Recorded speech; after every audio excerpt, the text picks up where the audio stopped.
woke up. No one was around.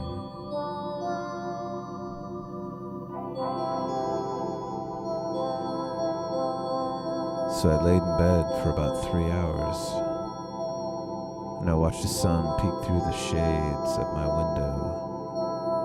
And as I laid there, I thought, maybe I don't have to get up today.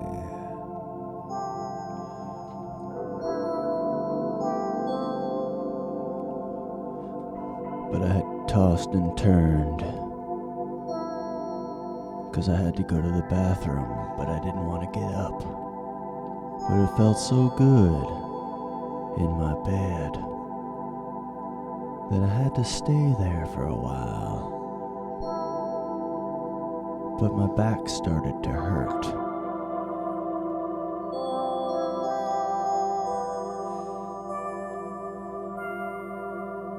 So I walked into the shower and let the cold, cold water hit my face, wake myself up.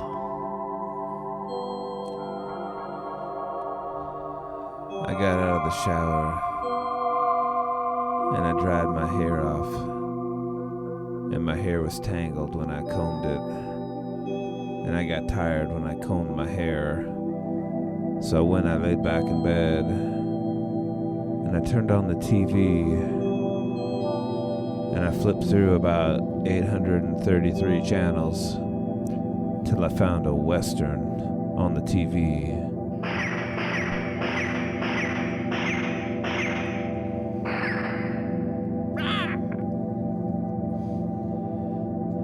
And I didn't like that Western very much. It was too much violence. So I turned the channel. And lo and behold, the Rockford Files were on.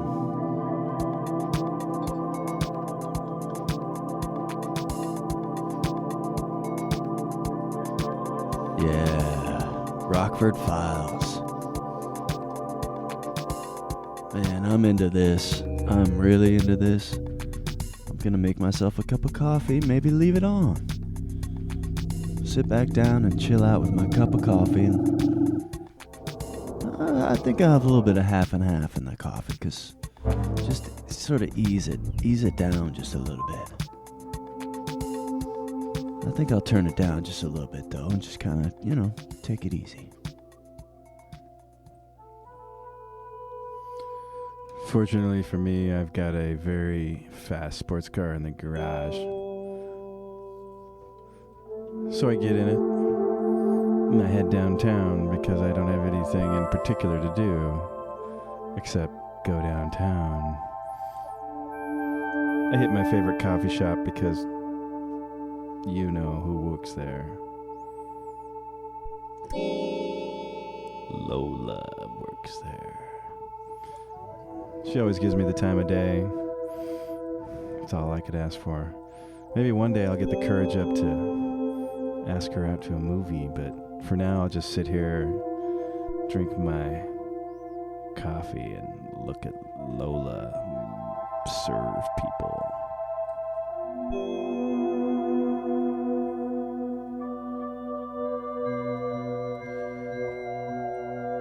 So I'm sitting in my seat there at the coffee shop, watching Lola. And I'm looking at the ferns and the plants by the window. And then I look out the window, and I notice in the gravel parking lot across the street a loud sound of a helicopter landing.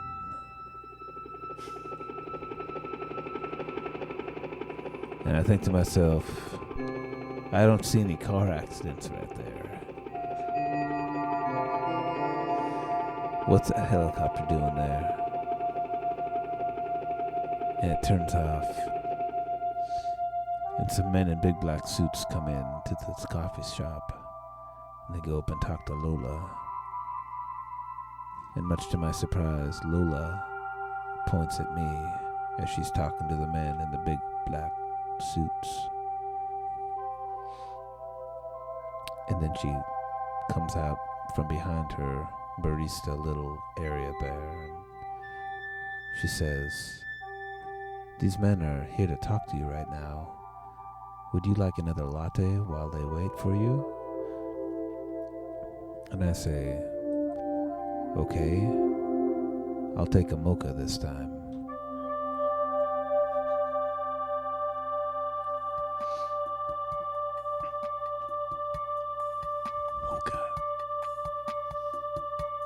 Mocha. Mocha. Mocha. Lola. Mocha. Lola. A mocha. Lola. A mocha. Lola. Mocha. Lola. Moca Lola, Moca Lola, Moca Lola, Moca Lola, Moca Lola, Moca Lola, Moca Lola, Moca Lola.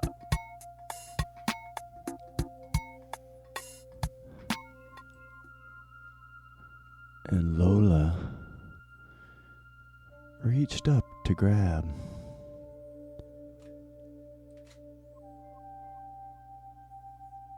some whipped cream from the fridge. It was up on the back shelf. I wondered to myself, why is the fridge up on the back shelf? But it didn't matter, 'cause she reached up there and she had these black capris on, just showing just a little bit of her calf. Milky white skin. I couldn't help but look a little bit higher. What I saw was the most righteous back end I've ever seen in my life. Firm, bubbly.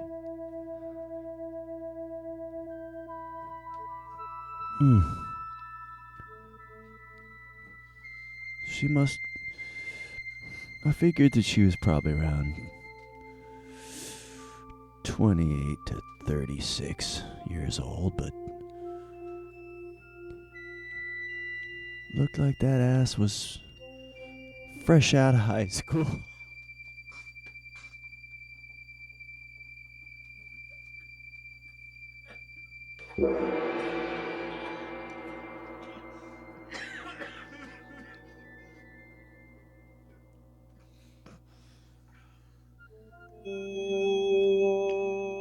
So I grab Lola,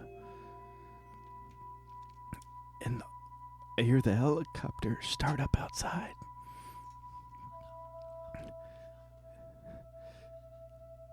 And I say, "It's time to get out of here." So I push the guys with the black suits out of the way. I take the helicopter, and I take Lola, and we fly away. And we're out of here. We're flying over the town in the helicopter, and I'm showing her all the sights. She's a little scared, but she's a little excited at the same time. Those capris. So then I start to get fancy. I fly the helicopter under the bridge, over the power lines. She thinks I know what I'm doing, but I don't have a clue. I land the helicopter at the top of the mountain. I ease it down into this little grassy knoll. And I look in the back, and there happened to be a picnic basket, so we get out of the helicopter, and we walk to the grassy knoll with the picnic basket. And I tell her, I go, "I've been coming into the coffee shop for about 5 years, and I didn't have the courage to talk to you, but today I do. Today, I confess my love. And the fact that you jumped into that helicopter with me means you must love me too. I may look like a crazy person, but really, I'm capable of deep, deep love. So then I turned on the boombox that I happened to have in the picnic basket, and I was going to impress her with some of my dance moves.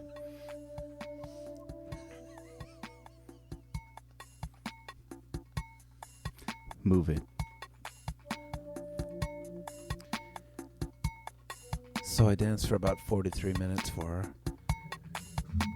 There on the grassy knoll. And she stared up into my eyes as I danced and gyrated my hips. And her smile melted my heart.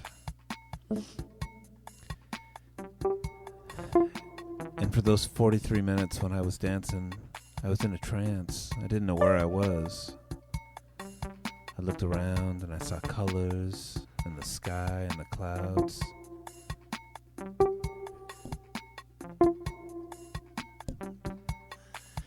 And I just kept moving until Lola got up and started moving with me too. And we moved and we moved. And I could feel her warmth against my body.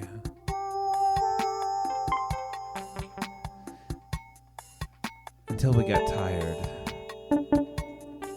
And then we slowly turned off the music.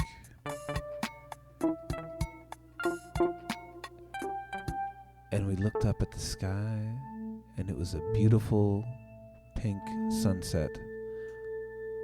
And I realized as I looked to the west that we had flown far away from that coffee shop. We had flown so far away that we were by the ocean.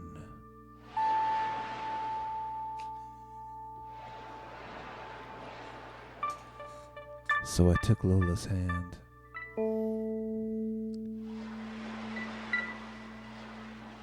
And we walked along the ocean shore.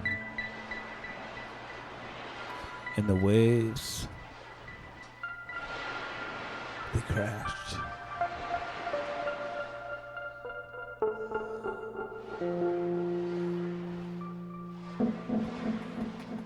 And then we saw a little seal. And the seal came up to us from the ocean and said,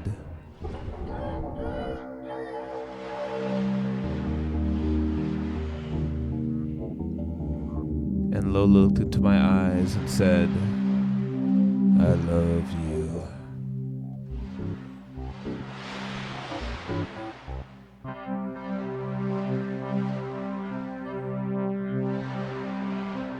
But the seal nudged up closer. I tried to ignore the seal.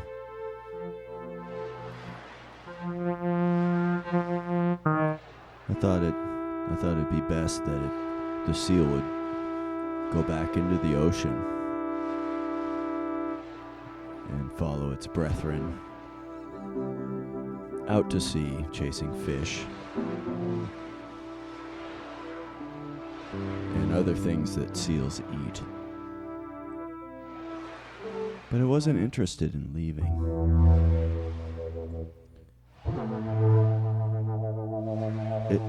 The seal knocked Lola down. It was a fairly large seal. Lola, she's a fairly athletic young lady. Tried to fight back, but the seal was too strong.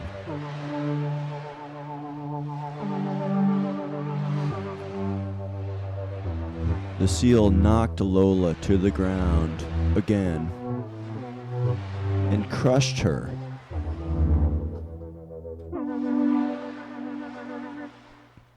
Beneath the seal's 480 pounds of blubber.